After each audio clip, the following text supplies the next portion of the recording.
Hello, hi. Are people able to hear me?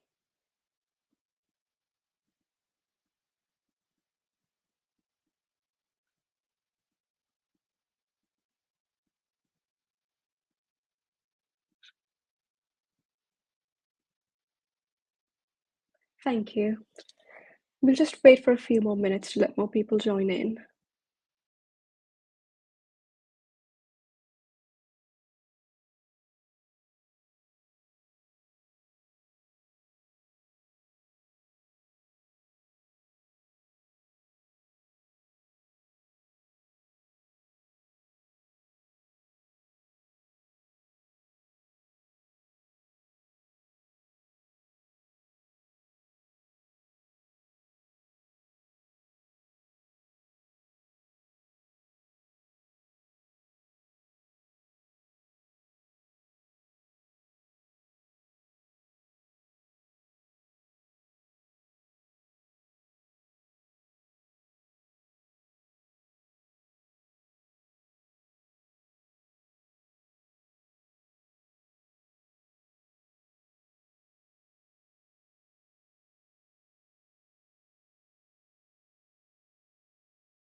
Right, okay, I'll make a start now. I hope my slides are visible.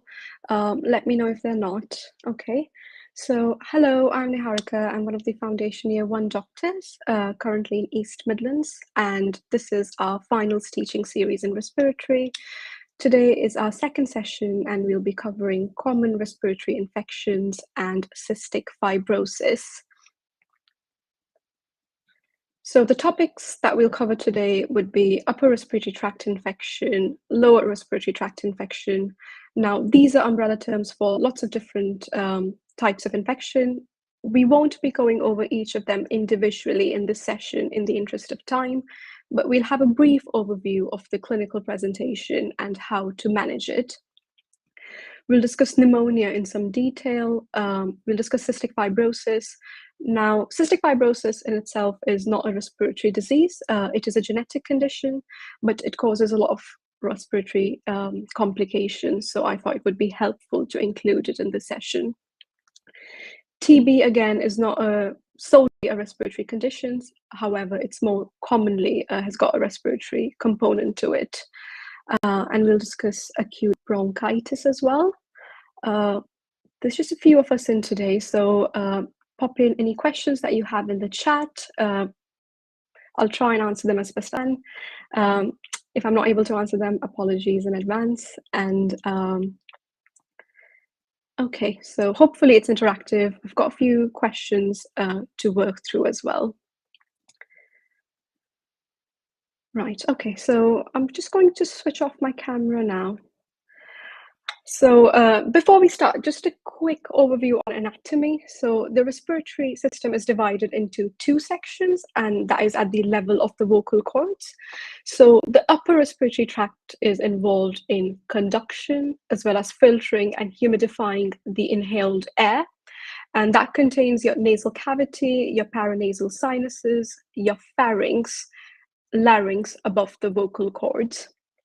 And the lower respiratory airways are involved in conduction as well as gas exchange, the carbon dioxide and oxygen, and that is larynx below the vocal cords, trachea, bronchi, bronchioles, as well as the lungs. So let's start with case 1. So we've got Jack, who's an 8-year-old boy. He presents to the GP practice with his mother. He's had a cough for 2 days and a runny nose. His temperature is 37.3 and he's complaining of headaches. Your respiratory examination is normal, and what is the most appropriate management for Jack at this time? And I'll just put up a poll now.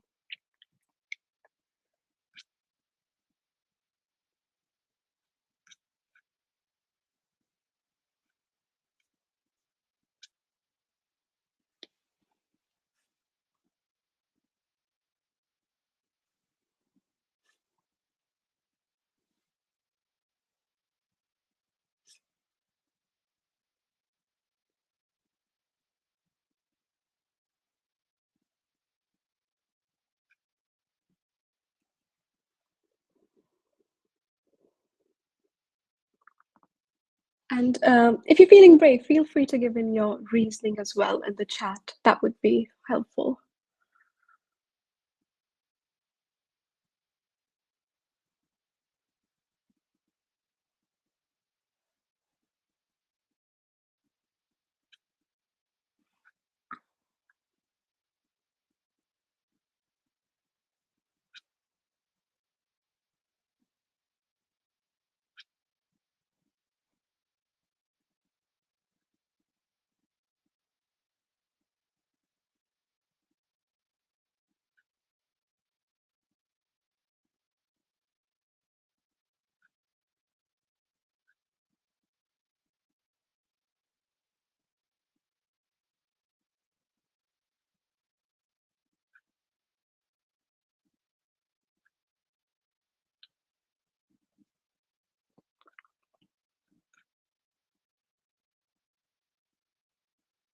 Right, okay, so everyone who's answered has gone for E, and that is the right answer. So Janet has said his history is keeping with a viral upper respiratory tract infection. Yeah.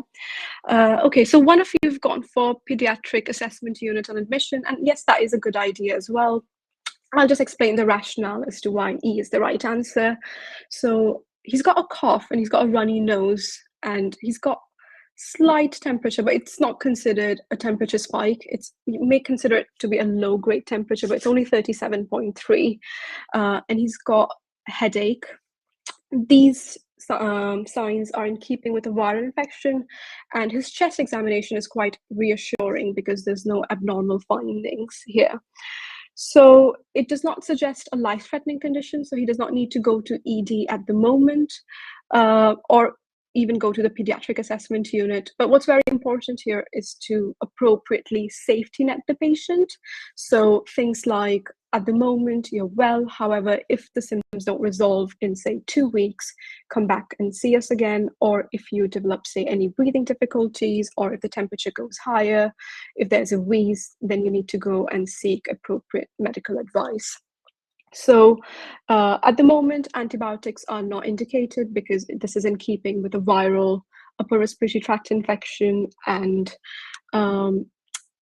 if you're doing a chest x-ray and bloods in GP, it's slightly tricky to review because they take a few days to come back. So if you're worried enough to want to do a chest x-ray and bloods, it might be better to send them for assessment to pediatric assessment unit.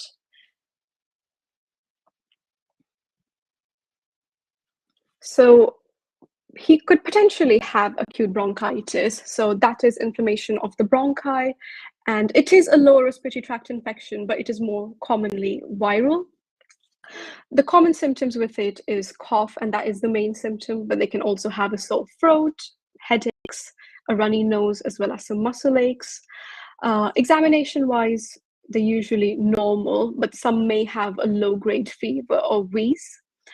It's usually a clinical diagnosis, so you don't need to do any investigations at this point. However, if you're worried, or if you just want some more confirmation, you can do a full blood count and CRP to check for inflammatory markers. You can do a sputum culture as well, and a chest x-ray. And normally we expect normal findings in the chest x-ray. Management-wise, it's self-limiting, so just lots of rest, analgesia, appropriate hydration. And there are a few instances where you can consider antibiotics. So if patients are systemically unwell, and that could be a very high temperature, or they've got maybe lymph node swellings or severe, very painful sore throat, things like that, then you might want to give them some antibiotics to cover for bacterial infections. Or if they're systemically well, but they are high-risk individuals, so at this point you're thinking comorbidities, things like if they were if they were preterm babies as well. So in these cases, you could either give immediate antibiotics or maybe a delayed prescription. Again, cannot stress this enough, safety net, advise them to seek medical advice if symptoms get severe or if they do not improve after a certain time limit. So it could be 3 to 4 weeks.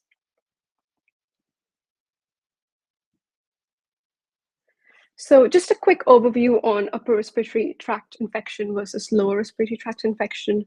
So URTIs are usually more common. They're usually viral and less severe. Obviously, there are exceptions to this, and there's actually a very severe bacterial upper respiratory tract infection, if anyone wants to put that in the chat. The common clinical symptoms for upper respiratory tract infections would be a blocked nose, sneezing, sore throat, just generally unwell, maybe a low-grade temperature or reduced appetite. If patients say that they've got a reduced appetite, you try and want to quantify that, because obviously if it's significantly reduced, then that is a concerning sign. Some of the features that may suggest a bacterial infection would be a persistent colored nasal discharge, if they've got a very high temperature, if they've got very severe, painful sore throat, lymph node swelling, difficulty swallowing, and fatigue. The serious bacterial respiratory tract infection is actually epiglottitis. It's a rare infection, but it can cause some of these symptoms that I've described for bacterial infections, such as difficulty swallowing, severely painful sore throat as well. They might have some drool, they might have a tripod positioning as well, and that is when they're leaning forward in a tripod position. So if you're worried about epiglottitis, then that warrants immediate emergency management.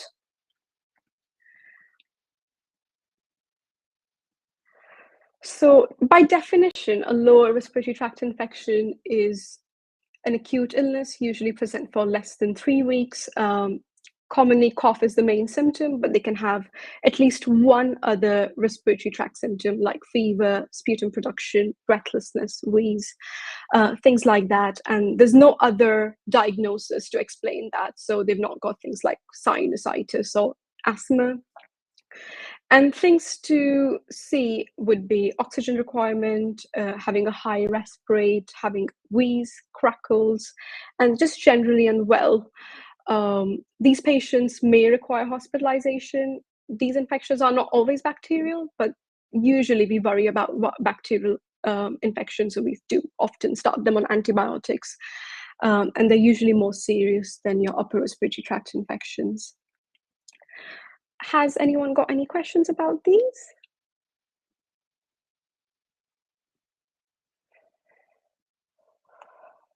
Fine, so we'll move on to case number 2 now. So this is a bit of a longer stem, so I'll let you read this in your own time.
I'm just waiting for a few more responses. That's okay.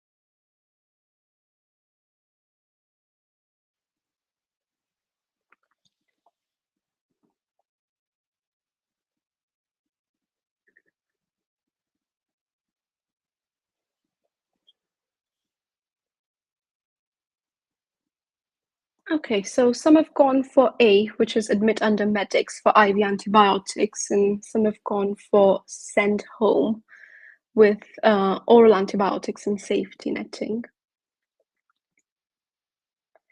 Okay, so the correct answer is 8. Sorry, not 8, A. So essentially, she's got pneumonia, which is very evident from the history. And what we're trying to assess in this question is see the severity of the infection and check whether she needs an inpatient treatment or whether this can be managed in the community.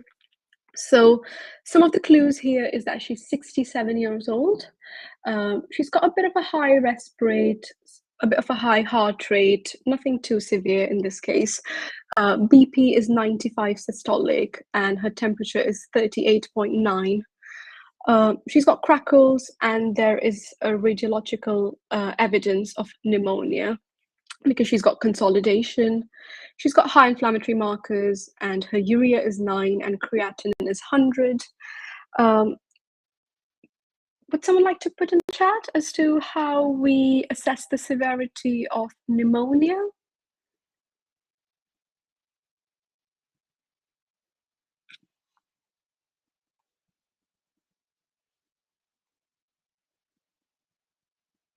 Yep, so yeah, that's right. You did the curve 65 score, and this is for CAP. So to assess the severity of pneumonia, we use the curve 65 score, and this is to estimate the mortality of patients and helps guide inpatient versus outpatient treatment. So C stands for confusion, and this can be reported by maybe the relatives or someone who's accompanying the patient. You can also use AMTS, which is abbreviated mental test score, which is a 10-point test to test for any confusion. And if it's less than 8, then we can consider them to be confused. However, just a tip that some patients can come in with background of cognitive impairment like dementia. So you might want to establish a baseline as well. Urea more than 7 will score you 1 point. Respirate of 30 or more than that will score you 1 point. Systolic blood pressure of less than 90 or diastolic of 60 or less than that will score you 1 point. And if they're aged 65 or over, will score you 1 point. So if anyone's scoring between 0 or 1, so there's a less risk of mortality, so we can consider them to treat them at home with some safety netting advice, or maybe open access as well to MAU. If they score maybe 2, then you might want to consider hospital admission. If they score between 3 to 5, then you definitely want to consider hospital admission, but maybe consider ITU care as well, because they can get quite unwell. So just going back to Susan, so she is 67 years old, so she scores 1 for her age automatically. Her respirate is not above 30. Her systolic BP is 95, so that's more than 90. But if you look at her diastolic, it's actually 58. And her urea is 9 as well. So she scores a 3 out of 5 on the curve 65 score. So we do want to consider inpatient management for this, and usually it's severe. So we want to treat it with IV antibiotics. The choice of antibiotics varies from trust to trust, so you can refer to your local trust guidance for it. And CURB-65 score should not be used on its own to determine admission. So you might want to see other things such as comorbidities, if they've got social factors that warrant admission as well. In the community setting, you can use CRB-65. So that is essentially the same thing, except without the urea, because it's not as easily readily available in the community setting. So what is pneumonia? So it's an inflammation of the parenchyma and alveolar spaces of the lung. The most common one is community-acquired pneumonia, which is basically a pneumonia acquired outside of a hospital. Just common for your exams, they like to ask organisms and things. So strep pneumonia is the most common organism. However, Haemophilus influenza and Moraxella catharalis are also common organisms that can cause CAP. Hospital-acquired pneumonia is acquired after at least 48 hours of admission, and we assume the bacteria was not incubating at the time of admission. Aspiration pneumonia is when external contents get introduced into the lungs. So that can be things like gastric secretions or contents. So the risk factors for this would be anyone with maybe impaired swallowing, so reduced consciousness, stroke, if they are on NG or NJ feeding as well. It's very important to check that the tube is in the right place and not aspirating into the lungs, because that is a life-threatening condition if it does. Usually pneumonias are bacterial and we treat them with antibiotics for that, but they can be viral. They can be caused by fungal agents as well. And you want to bear in mind the immunocompromised status of patients, because for patients who are immunocompromised, say they've got maybe AIDS or HIV, they are at a risk of getting some rarer bugs as well that are usually not seen in other patients. So this is just a bit of a summary slide on CAP. So the common clinical presentation involves cough, usually productive, breathlessness, sputum production, fever, maybe some pleuritic chest pain as well, and they're just generally feeling unwell. If you see them in practice, it's worthwhile to explore if they've been treated with antibiotics recently. You might want to avoid those antibiotics if, say, for instance, someone has had coamoxiclav a week before. You may want to avoid that antibiotic. What are their current medications? If they're allergic to anything, comorbidities, social circumstances, as well as confusion. These are also all useful to explore in your OSCEs as well. Examination finding, you may find some dullness on percussing the chest, and you can also hear some coarse crackles in the lungs. Investigation-wise, you can do some baseline bloods like full blood count and CRP to check for inflammation. You can do use and ease to have a bit of a baseline, as well as to check urea for the CURB score. You can do a venous or an arterial blood gas to check for lactate, and if it is high, then that tells us that they might be septic or they've got a serious infection. You can do a chest x-ray, and it most commonly shows consolidation. Sputum cultures commonly shows strep pneumonia. You can do blood cultures if they're spiking temperatures. You can do urinary antigen tests, and these are usually to test for specific bugs such as Legionella and pneumococcal. And you can do a RESP viral screen as well, because lots of these patients have superimposed viral infections on top of the bacterial. Regarding management, treated with antibiotics, usually 5 to 7 days, oral or IV, depending on the severity. If there are any signs of sepsis, you want to start your sepsis 6, and that is taking 3, giving 3. So taking blood cultures, getting that lactate level, measuring the urine input and output, and giving IV antibiotics, oxygen if needed, and IV fluids as well. Okay, so something called atypical pneumonia as well, and that is when the causative organism are some pathogens that don't grow very well on your standard culture media. So some of the common ones that might be tested in your exams could be Legionella, and that is usually caused by inhalation from infected water systems. And a common clue in your exams could be they've gone for a holiday to a tropical location and they've stayed in maybe some cheap hotel with air conditioning. Mycoplasma pneumonia is usually causes a milder form of pneumonia and usually seen in younger patients. It has a typical rash called target lesions that's got a pale ring, pink rings with some pale centers, and it's called erythema multiforme. You can do some serology to test for mycoplasma or PCR test as well. Coxiella or Q fever is when due to exposure to bodily fluids of animals. So a clue in the exams might be farmer with a flu-like illness. And there's chlamydia psittaci as well, which is caused by contact with infected birds. These are not commonly seen in practice, however, they are important just for exams. If anyone has seen House, there was a condition involving chlamydia psittaci, and that's why I've just included that picture in this. Treatment with penicillins is not very effective with these organisms, so we treat them either with macrolides, such as clarithromycin, fluoroquinolones, or tetracyclines. Okay, so just a bit on the recovery and follow-up. So recovery will vary from patient to patient depending on how severe the infection was, as well as depending on their physiological reserve. But usually you would expect the fever to resolve within a week. By 4 weeks, the chest pain and the sputum should be significantly reduced. By 6 weeks, the cough and breathlessness should have reduced as well.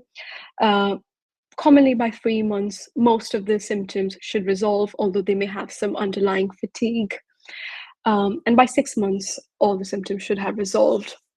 So you might have patients coming in, say, 3 weeks after they've been treated for pneumonia and they've got a bit of a lingering cough. So you might want to assess and see whether it's a new infection or whether something has changed or whether they're just recovering from a previous infection. If patients are not getting better despite treatment after 6 weeks, you might want to do a chest x-ray, and especially with people who are at a higher risk of malignancy as well, such as smokers or people aged more than 50. Okay, so that's pneumonia done. Let me know if you have any questions about it. And we can move on to case number 3 now. So I'll just put up a poll in the chat. So it's a 32-year-old male who's presented to ED with a 3-week history of cough with hemoptysis and weight loss. He's also got night sweats and difficulty sleeping. His wife reports that his trousers are now loose due to weight loss, and a chest x-ray shows bilateral cavitating infiltrates. And given these findings, which organism is most likely to be responsible for this infection?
Okay, so everyone's gone for D, which is the right answer. There are lots of clues in this question, so I know I intentionally didn't put in a travel history, but it's a subacute onset of symptoms. So he's had these symptoms for 3 weeks, and he's got night sweats, he's got weight loss, as well as bilateral cavitating infiltrates on the chest X-ray. So these are quite suggestive of TB. The other infections are usually more common with community-acquired pneumonia or a lower respiratory tract infection. So well done. So tuberculosis is an infection caused by Mycobacterium tuberculosis, and it most commonly affects the lungs. It can affect other organs as well, such as the spine or the brain. It is an aerobic bacteria, so it needs oxygen to grow, and it's very slow growing bacteria. So this is the reason why the patients are usually well immediately after exposure, and these symptoms take quite a while to develop. It's transmitted through inhalation of saliva droplets from infected patients. And there are multiple outcomes that can happen once they're exposed to infected saliva droplets. So number one, individuals can immediately clear the infection, and it never causes any symptoms. They're never infective, and the immune system has just cleared the infection. Some people can have primary active TB, and that is when they get symptoms immediately or a few weeks after the disease exposure. Then you've got something called latent TB, and that is when people infected with TB have suppressed the initial infection, so they're not symptomatic or contagious. However, later down the life, they may have TB and it can get reactivated. So that is your secondary TB. It's usually reactivated maybe due to an active infection due to things like immunosuppression. So if someone's got latent TB and they've later been reactivated, you might want to consider testing them for HIV, AIDS. Maybe they've been recently had a renal transplant or some other transplant and they're on immunosuppressive medications. So those are things worth exploring.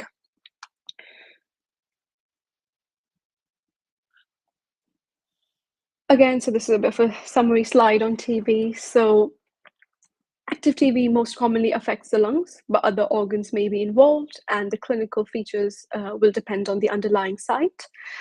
For pulmonary TB, cough is common. They can also have some hemoptysis, just feeling tired, having a fever, maybe night sweats, weight loss, having some lymphadenopathy, and erythema nodosum. So I've included a picture of erythema nodosum here, and that is a bit of a tender, painful nodule on the shins. It's not specific to TB, so it can be seen in other conditions like sarcoidosis or even pregnancy, but it might be just one of those clues in your exams. Risk factors would be people having close contact to individuals who have been infected with TB or traveling to areas with a high TB prevalence or immunocompromised. Investigation-wise, there are two types of investigations. So if you're suspecting someone to have active TB, then we do microbial tests. So the diagnostic test is usually sputum cultures. You want to do them on 3 separate occasions. And if that grows Mycobacterium tuberculosis, that is a positive finding. Again, TB is a very slow growing bacteria, so it can take days or weeks before it has a positive test. You can also do lymph node cytology and histology if they've got lymphadenopathy. You can do blood cultures for Mycobacterium as well. But again, these tests take a lot of time to come back. So now more recently we've got NAAT, which is nucleic acid amplification test. And these tests can test your blood or your sputum and provide faster information on drug resistant as well as results. So if you're suspecting someone to have TB, and if that will change your management just in terms of quicker medications, you might want to do these tests as well. Imaging wise, you can do a chest X-ray or a CT scan. These themselves do not confirm or exclude TB, but they can help support the diagnosis. For managing active TB, we start treatment with 4 antibiotics: rifampicin, isoniazid, pyrazinamide, and ethambutol. Just be aware that some of the TB drugs, some of the individuals may be affected by drug resistance. So again, the NAT might be helpful with that. If patients have got latent TB, they're usually, again, treated with a shorter course of some antibiotics, but not the typical 4 regimen. You want to treat TB for about 6 to 12 months. It is a notifiable condition, and Public Health England is informed just because of contact tracing and things like that. You want to isolate the patients with active TB for at least 2 weeks of treatment, and then testing for other infections like Hep B, Hep C, or HIV, because they can be present in other immunocompromised patients. Testing for previous infection or latent TB, we can do something called Manteau test, and that is basically injecting a protein form of TB into the skin and testing for the immune response. So people who've been previously exposed to the bacteria will have a better immune response, and we notice some skin induration. So that is a test worth considering. Just so be aware that if people have been vaccinated for TB with the BCG, that can show a false positive test as well. So in those individuals, you might want to do IGRA, which is interferon gamma release assay, and that is a blood test to test for latent or previous infection. These are just some of the common chest X-ray findings that you can see with TB. So on the first image, we've got primary TB, where we can see some consolidation on the apices. And TB usually grows on the upper bit of the lungs, and that is because they are richer in oxygen. On the second image, we've got healed primary TB, and if you see, there's a calcified granuloma-like structure in the circle there. So this is once individuals have been exposed to TB and they've been infected, the immune system or the cells gather to help create a barrier between the infection and the rest of the body. So that calcifies over time, and this is called Gorn's focus. And these individuals are usually neither symptomatic nor infective. With miliary TB, you usually see some fine nodules scattered throughout the lungs, and that is the third image here. It can occur at the time of the initial infection or with disease reactivation. And these infections, this typical type of TB usually carries a poorer prognosis as well. Right, okay, so let's just go to case number 4. So we've got a 30-year-old man with TB who's been started on a standard 4-drug regimen. After 3 weeks of treatment, he reports difficulty distinguishing colors and blurred vision. His visual acuity is reduced, and a color vision test reveals impaired green color discrimination. Which of the following is the most likely cause of his symptoms? And I'll just pop in the poll in the chat.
Okay, so we've got some mixed responses here. The correct answer is D, ethambutol. So essentially, this patient has got some visual symptoms, and it's just one of those things that you have to remember. So ethambutol can cause optic neuritis, which is inflammation of the optic nerve, and cause visual symptoms. But I'll come to the side effects of TB drugs in the next slide. So the standard for drugs abbreviate to RIPE. So the way I remembered it was rifampicin and red. So rifampicin can cause red or orange discoloration of secretions, such as urine and tears. It is an inducer of an enzyme CYP450, and this is important just because it's got some notable interactions with contraceptive pills, anticoagulation, as well as anti-epileptic meds. So these are important to explore in your OSCEs as well as exams. Isoniazid can cause peripheral neuropathy, and that is because it can cause a deficiency of vitamin B6. So we prescribe vitamin B6, which is pyridoxine, to reduce that risk. Parazinamide can cause high levels of uric acid in the blood, and that can cause gout and kidney stones as well. All the first three drugs, rifampicin, isoniazid, and parazinamide, can cause hepatotoxicity. So usually we check these LFTs for these patients at regular intervals. Ethambutol can cause eye symptoms, so E and E. So usually causes optic neuritis, and some of the symptoms can include color blindness, reduced visual acuity as well. So this is important just from an exam point of view. They like to ask these. Right, okay, so that's TB done. Last condition for today is cystic fibrosis. So it is a genetic disease, which is autosomal recessive. So for the disease to transfer, both the parents have to be carriers, and then there is a 25% chance that their offspring will have this disease. It is a multi-system disease, so it commonly affects the GI system, the respiratory system, pancreas as well. And it causes increased viscosity of secretions.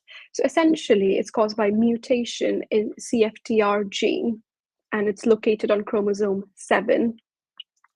So because of this gene mutation, the protein becomes dysfunctional, and the protein is involved in transport of chloride, bicarbs, and as we know, sodium and water follows chlorine. So essentially, because the chloride is not able to travel to the cell surface, neither is sodium or water, and it can cause lots of thick secretions, which cause lots of pancreatic problems, respiratory problems as well. It is a life-limiting disease. So with increased treatment, they predicted survival age is improving. So as of 2019, the median predicted survival age for newborns with CF was 49.1.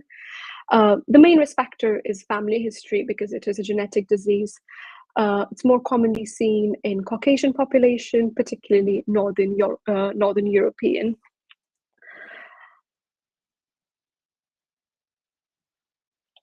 So luckily with screening, it's diagnosed quite early. So if you've been to your PEDS placements, I don't know if you've got exposure to blood spot clinic tests, but at day 5 of birth, it can be detected through the newborn heel prick test. And that is testing for immunoreactive trypsinogen. And if that has normal levels, we can do some confirmatory tests such as genetic mutation testing or sweat test. The common respiratory presentation are usually frequent lower respiratory tract infections with chronic sputum production. Some other presentations could be with newborns meconium ileus or failure to thrive or fatty stools. And in adulthood, it can be respiratory symptoms, having diabetes or infertility as well. However, it's becoming increasingly uncommon to diagnose people later just because of that newborn heel prick test. Just regarding clinical signs, you can see clubbing, you can have a cough with purulent sputum, you can have crackles or wheeze. To confirm the diagnosis, we can do a sweat test. So that tests for the concentration of chloride in the sweat. Or you can also do a CFTR genetic testing as well.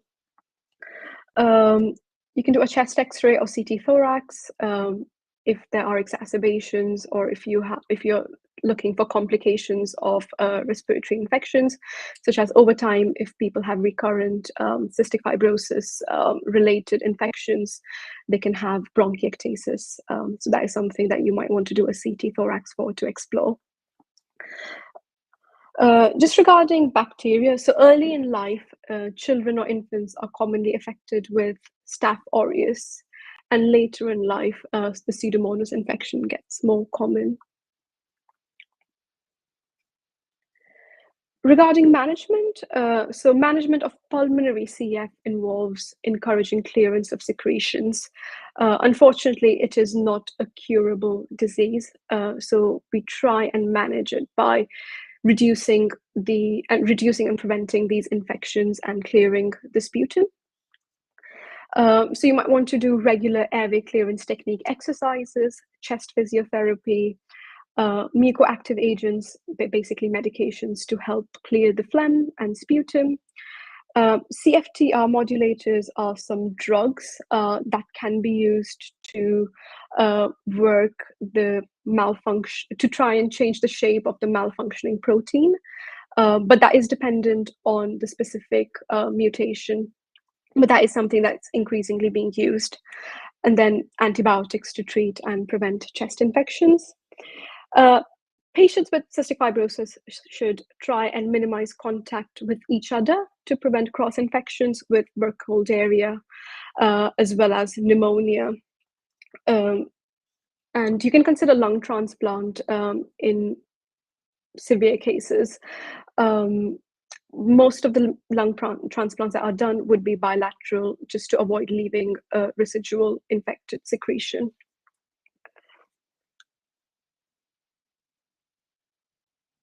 So that's cystic fibrosis done. So let me know if you have any questions. I've got just a few more questions, case studies to just try and work on. But if you have any questions, do pop them in the chat. So case number 5, we've got a 40-year-old woman who presents with persistent cough, weight loss, and night sweats. She's an immigrant from a country with a high TB prevalence, and a chest X-ray shows patchy consolidation in the right upper lobe and hilar lymphadenopathy. A sputum sample is collected that shows acid fast bacilli, and the MON2 test is negative. What is the most likely reason for the negative MON2 test in this patient? So essentially, this question is telling us that the patient is TB positive, but the MON2 test is negative. And I'll just put up a poll in the chat now.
Okay, so most of you have gone for D.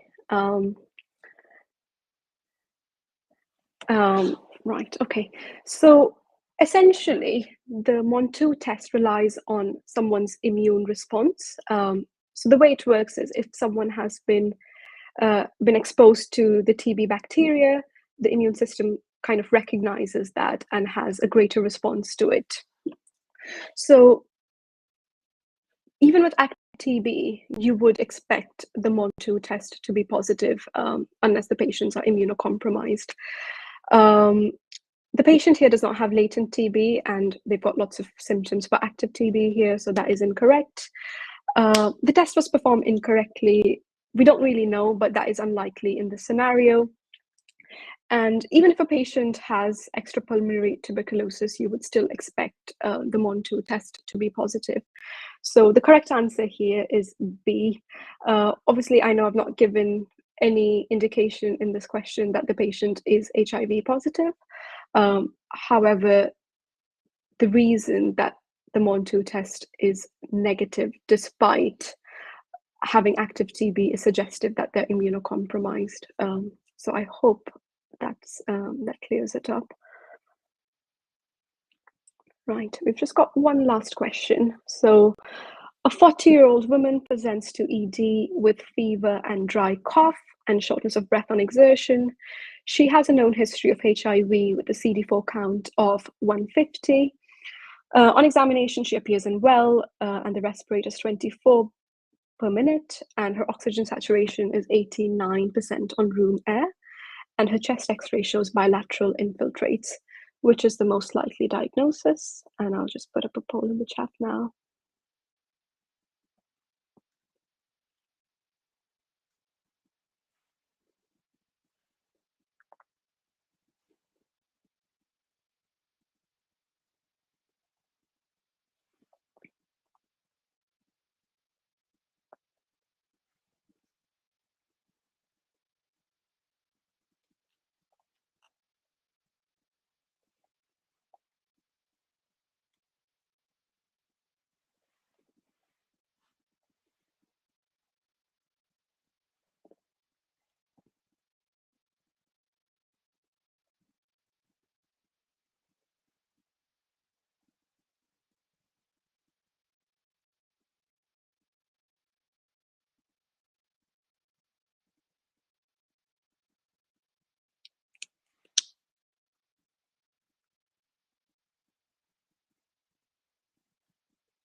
Okay, so most of you have gone, everyone has gone for B. Yes, so that is the correct answer. So in this case, we've got a patient with HIV who's got a low CD4 count, indicating that she is immunocompromised, and PCP is a fungal infection, fungal cause of pneumonia commonly seen in immunocompromised patients. And we treat this with cotrimoxazole as a first-line treatment. So well done. Okay. Right, that is the end of the session. So thank you for attending, everyone. And if you have any questions, pop them in the chat. And if you could please fill in the feedback form for us today, that would be very helpful.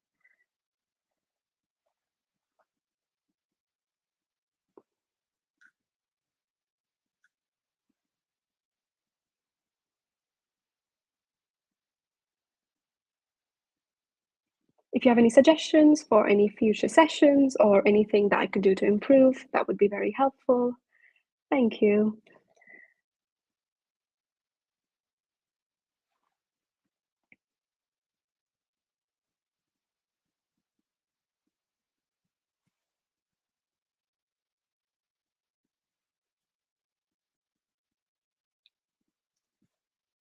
Thank you.